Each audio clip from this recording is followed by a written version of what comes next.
गिबि सेन्ट्राव आं इसोरखौ हामबाय होनदों लोगोसे जोंनि बर' समाजनि गेदेमा नायगिरि नोंथांमोनखौ दानि मुगाया टेक्न'लजिनि मुगा बे टेक्न'लजिनि मुगायाव जोङो खोब गोरलैयै गोबां इनफरमेशनखौ जों कालेक्ट खालामनानै लानो हायो आरो बेनो जाबाय ससियेल मिडियानि गेजेरजों आरो चेनेलफोरनि गेजेरजों जोङो जोंनि नांगौ जे पजिटिभ इनफरमेशनफोरखौ जों कालेक्ट खालामनानै लानो हायो अब्ला बेखौ लक्ष्य लानानै आं दिनै इसोरनि बायख्य लाबोनो थाखाय इच्छा खालामदों बे चेनेलनि गेजेरजों आंनि बे चेनेलाव साफ्रोम नायगिरि नोंथांमोनखौ गोदानै बरायफिननाय थाबाय बाइबेला जोंखौ मा इनकारेज होनो नागिरदों इसोरनि जे तुलना आरो बे तुलनानि गेजेरजों जोङो मा बोलो मोनगोन आरो मा थुलुंगानाय मोनगोन बेखौ नायबिजिरनो थाखाय आं इच्छा खालामदों जेसाया बाइबेलनिफ्राय जेसाया 40 सिरि जेसाया 40 सिरि बेयाव बुंदों खुरुवा दाउनि बाथ्रा लिरनाय नाथाय बे इगोला इसोरनि नोजोराव मानो एसेबां गोहो गोनां मानो एसेबां पावारफुल आरो इसोरा मानो बे इगोल दाउजों जोंनि जिउ खुंनायखौ तुलना खालामदों कम्पेयार खालामदों अब्ला बे इगोलनि जानाय लोंनाय बिनि क्वालिटी माब्रैहाय दं आरो बिनि बिरनाय क्वालिटी आरो बिनि थानाय माहा थायो आरो बे मा खालामो बिनि बिखय बाइबेला मुंख'दों माब्लाबा समाव जोङो सेंग्राब्लाबो जोङो मेंग्लायनो हागौ जोङो माब्लाबा लेलायनानै सौथुनो हागौ बे बिखयखौ जेसाया 40 सिरियाव सिगांनि सिरियाव बेखौ लिरनाय दङ जे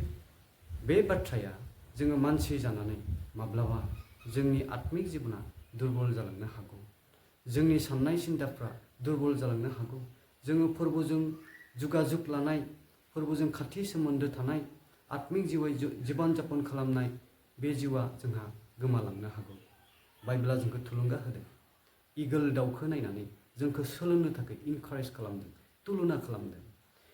इगोल दाउआ Eagle can live high places where people cannot reach. जी जायगायाव मानसिया सहैनो हाया जी जायगायाव एनिमल्स जीव जंतुफ्रा सहैनो हाया बे जायगायाव इगोला थायो आरो जानायनि आदारखौ एटेक खालामनानै बानायना लानो हायो एन्जरखौनो होन सेसाखौनो होन जिबौखौनो होन नाखौनो होन सागरनि गेजेरावब्लाबो नाखौ गावनो एटेक खालामनानै गावनि आदार हिसाबै बोनानै लानो हायो अब्ला एसेबां पावारफुल इगोल दाउखौ जे गोबां गिदिर दाउफोर दङ बे थासेयावबो इगोल दाउआ दाउफोरनि मादाव राजा हिसाबै मिथिजानाय आरो बियो गनायजानाय अब्ला बेनि बाहाया माहा थायो गोजौ माउन्टेन जि जायगायाव मानसिफ्रा सहैया जि जायगायाव आक्रमण खालामनो हाया जि जायगायाव जीव जंतुफ्रा सहैया बे जायगाफ्राव बे इगोला बासा लायो दिनै बाइबेला जोंखौ इनकारेज खालामदों जोङो माब्लाबा इसोरनि परिचयआव थाब्लाबो जों मेंग्लायनो हागौ जों सौथुनो हागौ जोङो माब्लाबा आन्दायनो हागौ जुदिहे जोङो फोरबोजों रिनिउ खालामजायाब्ला फोरबोनियाव जोङो गोदान जायाब्ला फोरबोनियाव जोङो सोलायजायाब्ला फोरबोनियाव जोङो माबा मोनसे जे जोंनि आत्मिकआव बोलो मोननांगौखौ जोङो इच्छा खालामाब्ला अब्ला जोङो सौथुनो हागौ जीवन जापन खालामनो जिउ खुंनो जोङो हास्थायो नाथाय हास्थायब्लाबो गोबां जानो हाया आरो फेलार जानो गोनां जायो बाइबेला दिनै जोंखौ फोरोंदों इनकारेज खालामदों जे जोङो खुरुवा दाउनि समान संसारा जेखौ जोङो हामजायो संसारा जेरै डिजायार हाबिलास लाक्जारियास बेफोर गासै मुवाफोरनिफ्राय जोङो माब्रैहाय थख' जानानै जों समाजाव जानांगोन जों समाजनि मानसिजों रायज्लायनो नांगोन जों समाजनि खामानि मावनो नांगोन जोङो समाजजों लोगोसे थानो नांगोन अब्लाबो जों पृथक जानानै गावा इसोरनि मन'नित खालामजानाय बेक्ति हिसाबै इसोरजों सायख'जानाय बेक्ति हिसाबै जों थख' जानानै थानो नांगोन अब्लासो जोङो खुरुवा दाउनि समान जे इगल दाउनि बे गांखं बायदि जोङो बिरलांनो हागोन आरो जोङो लेलायनाय नङा आरो जोङो दुरबल जानाय नङा आरो जोङो सौग्रावनाय नङा जोङो मोजाङै गसंथाबनो हागोन जेखि समस्या फैया मानो जेखि प्रब्लेम फैया मानो जोङो गसंथाबनो हागोन दाभिद राजा 2 सामुएल 12 बालाब बे 12 बालाबनिफ्राय जुदि जोङो स्टाडि खालामोब्ला दाभिदनि जिबनाव मा समस्या फैयाखैमोन जोङो बेखौ मोननो हायो दाभिदा इसोरजों लिंजानाय सासे राजा बियो गावखौ जे राजा एसेबां गावनियाव क्षमता थानायलाय हाहन खालामनो हानाय बोलो थानायलाय सान्थ्रिफोर थानायलाय गोबां बेजों लोगोसे मावजाबग्रा गेदेर गेदेर अफिसारफोर थानायलाय दाभिदा गावखौ आं थिगैनो दङ सानदोंमोन दाभिदा गावखौ आं राजाहै दङ आंहा गोबां प्रपार्टि दङ आंहा जेसे नांगौ आंहा थोजासे दङ आं गुबुननियाव मानो थांनो आं गुबुन आरो बेयो आत्मिक जिबनाव गोग्लैबायमोन आत्मिक जिबनाव दुर्बल जाबायमोन नाथाय इसोरा मिथिगौ दाभिद नों माब्रैहाय दङ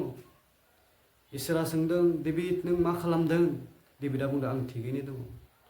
आं मोजाङैनो दङ इसोरनि परिसर जाबाय इसोरनि लिंनायाव आं राजा बे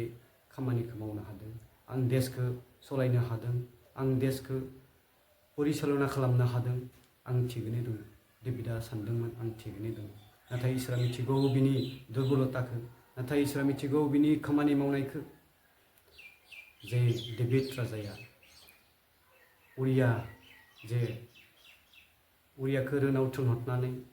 उरियाखौ सान्थ्रिफोरजों दांथार होनानै ओरैनो थिनहरफ्लानानै बिनि हिन्जाव जे गाव बिबिसारियाव समस्यायाव गोग्लैदोंमोन आरो बेखौ इसोरा मिथिगौ नाथाय बियो बुंदों आं थिगैनो दङ दाभिदा अब्ला जोङो माब्लाबा समाव जों इसोर बिसाहि जानानै जोङो गावखौ थिगैनो दङ जों सानो जोङो गावखौ आं इसोरनि परिसराव नांबाय थादों आंनि आत्मिक जिबना थिगैनो दङ जों सानो जोंलाय सासे साधारन बेक्ति जोङो सासे साधारन जे जीवन जापन खालामनाय बेक्ति नाथाय एसेबां इसोरजों लिंजानाय इसोरजों मन'नित खालामजानाय राजा आरो बे राजाया आत्मिक जिबनाव दुर्बल जालांनो गोनां इसोरा गाव सायख'नाय गाव लिंनाय राजा मन'नित खालामनाय इसोरा नागारा आरो बिनि थाखायनो नाथान नाबिखौ दाभिदनियाव थिनहरबाय जेब्ला दाभिदनियाव नाथान नाबिया फैनानै जे दाभिदनि भुलफोरखौ दिन्थिनानै होबाय दाभिद राजानि मावनाय दाभिद राजानि साननाय सिन्ताफोरखौ दिन्थिनानै होबाय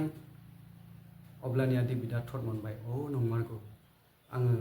भुल जाबाय आङो पाप मावब्रबाय आङो जे इसोरनि नोजोराव पापाव गोग्लैबाय इसोरा नाथान नाबिनि गेजेरजों दाभिदखौ गोसो सोलायहोदों रिनिउ खालामदों आरो बिनि उनाव दाभिदनि जिबनखौ इसोरा गोजौथिं दैखांदों आरो जे राजा बे हाहनाव बियो बांसिन जौगालांनो हादों अब्ला जोंनि जिबनाव जों सासे साधारन बेक्ति जानानै जों लिडार जानो हागौ जों इसोरनि परिसरजों नांथाबदों जानो हागौ जोंनि न'खर खुंनाय बा समाज सिबिनाय समाज सिबियारि जानानै जोंनि दैदेननायखौ जोङो थिगैनो दङ थाबाय थानो गोनां जाया जोङो इसोरनि परिसरजों बांसिन जौगालांनो हायो आरो इसोर फोथायनायाव आत्मिक जिबनाव जोङो बोलो मोनो बेनि थाखाय बाइबेला जोंखौ बे इगल दाउनि बिनि जानाय बिनि क्वालिटि बिनि केरेक्टारिस्टिक बिनि गासै हाय जे गोजौ थाखोआव थानाय आरो बिनि गुबुन अब्ला जोङो आत्मिक जिबनखौ जों रिनिउ खालामबायब्ला जोङो फोसाबबायब्ला जोङो इसोरनि खाथियाव फैनोब्ला जोङो इसोरजों हामजा जानोब्ला जोङो गावखौ गथायनो नांगोन आरो जे जोङो इसोरनि बिसाहि जानानै सानफ्रोमबो बिनि हामजानायाव जोङो जिउ खुंनो नांगोन गालाथिया 5 बालाब 22 सिरियाव जे अननाय जोङो बेयाव बुंदों अननायनिख्रुइ अननाय मोजां मोननाय सहाय खालामनाय गुरै जानाय नम्रता जानाय जोंनि जिबनाव जोङो गोदान दाजाबायब्ला रिनिउ खालामजाबायब्ला इसोरनि लिंनायाव जोङो गोदान जाबायब्ला जोङो गावनो जे बे अननाय गुरै जानाय नम्र जानाय, मोजां खामानि मावनाय आरो जोङो गुबुनखौ गाहाम साननाय बेफोरो जोंनि जिबनाव थानो नांगोन। अब्लासो जोङो फोरबोनि उनसुंगा, फोरबोनि बिस्साहि जोङो गसंथाबनो